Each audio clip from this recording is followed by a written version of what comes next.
नमस्कार दर्शक बंधु उत्कल 24 न्यूज को स्वागत करुछि मुरुक्साना। आसंतु नजर देबा आज खबर उपर। अधिवक्ता परिषद पक्षरु संविधान दिवस पालित। अधिवक्ता परिषद पक्षरु आयुष्मान कल्याण मंडपरे परिषदर सभापति लक्ष्मीकांत बेहेरा अध्यक्षतार संविधान दिवस पालित होई जाइछि।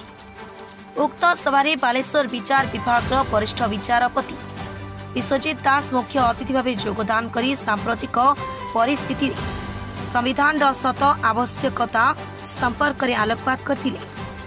उक्त सभारे राज्य उच्च न्यायालय स्टैंडिंग काउंसिल ज्ञानलोक महांती मुख्य वक्ता भाव योगदान करी भारतीय संविधान संपर्क में तात्विक आलोचना करथिले एवं राज्य अधिवक्ता परिषदर कोषाध्यक्ष चंद्रमाधव सिंह संगठन संपर्क में आलोचना करथिले।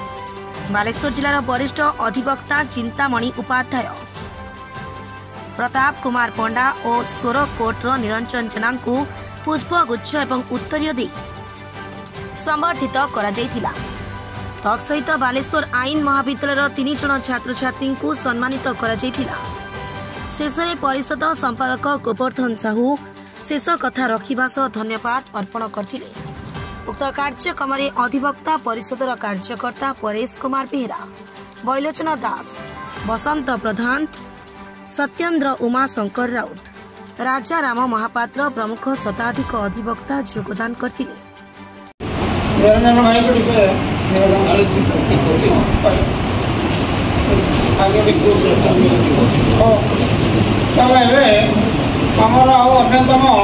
वरिष्ठ आईनजीवी तो परिचित जो छात्र मैंने छात्र छात्री मैंने जो बालेश्वर आईन महाविद्यालय अध्यापक थे आईनजीवी मो ना लक्ष्मीकांत बेहेरा मुझे बालेश्वर कोर्टे वकिलाती करे। एवं आमर अधिवक्ता परिषद जोटा माने ऑल इंडिया अधिवक्ता परिषद मु बालेश्वर जिला सभापति अच्छे। सर आज जो ये कार्यक्रम रही कार्यक्रम कौन कार्यक्रम आभिमुख कौन मेसेज देवा चाहिए? ये कार्यक्रम आज एक संविधान दिवस आम समग्र आम संगठन तरफ समग्र भारत वर्ष रे संविधान दिवस पालन करा जाउची। आपण माने निजे लक्ष्य करछन्ती आपण चैनल मानकर मध्य लगातार बर्तमान चली संविधान बर्तमान विपद अच्छी किंतु सतरे संविधान जो विपद नहीं यही कथाटा प्रमाण करने आम ये संविधान दिवस पालन करुँ। आपण मैंने लक्ष्य करेंगे 2014 पूर्वर जम्मू काश्मीर आम देश माने गोटे संविधान जम्मू काश्मीर लागू नाला। एवं से 5 वर्ष आमर अन्न आड़े इलेक्शन है जम्मू काश्मीर 6 वर्ष होता जम्मू काश्मीर आम मैंने कई जाकि जगह बाड़ी किणी पारे माने जम्मू काश्मीर 370 धारा हटिया पर सेटा आमर संविधान जहाँ जहाँ पद्धति अच्छी से सब जम्मू काश्मीर एवं लागू है। आ गोटे कथा हूँ आम दीर्घ वर्ष धरिकी गोटे लड़ाई कर आसलु से हूँ शेडो सेकुलरिज्म। शेडो सेकुलरिज्म अर्थ जे आम हिंदू माने अति मेजोरिटी थिला बेले सेमान को गुरुत्व दिया न जाई केवल मुसलमान के भितर सीमित होगी रोला सब अधिकांश गुरुत्व मुसलमान मान को दि जाऊला। तो एवं जो हिंदू मान को गुरुत्व दिगला गोटे संविधान खत्म विपद अच्छी गोटे प्रचार चलती। तो से मुक्त करने यहाँ सब मिछ जे आम मैंने संविधान को आम मान हाथ में अति सुदृढ़ भाव में सुरक्षित भाव में रही यही कथाटा प्रमाण करने आम समग्र भारत वर्ष में संविधान दिवस पालन कर जो संविधान विपद अच्छी गोटे मिछ गुजब करा जो गुजबटा को प्रकृत गुजब बोली प्रमाणित करने कार्यक्रम हाथ को नहीं। हाँ यहाँ गुजब बोल कि प्रमाणित करने हाथ को तो नहीं।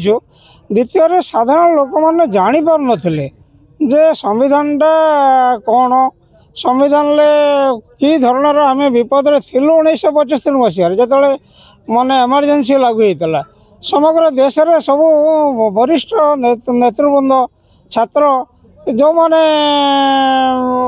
समाज पाई कि निजर जीवन को तेले तेले करके जलांजलि दौले से बंदीशाला रखी दि जाता किंतु आज आईटा नहीं। आज समस्ते सुरक्षित जे करप्शन कर जेल को गला से लेकिन कहे हाथ में ईडी और सीबीआई अच्छे अरेस्ट कर नौ किंतु करप्शन टा तो करप्शन ताकू अन्य सागरे आतंकवाद आतंकवादी जड़े आतंकवादी सी जदि कौन सी गोटे धर्म लिप्त अच्छी बोले आप कहे ना जे सुरक्षित नुह बोले आतंकवादी से आतंकवादी तेणु अरेस्ट कर यार अर्थ नुहे संविधान विपद अच्छी।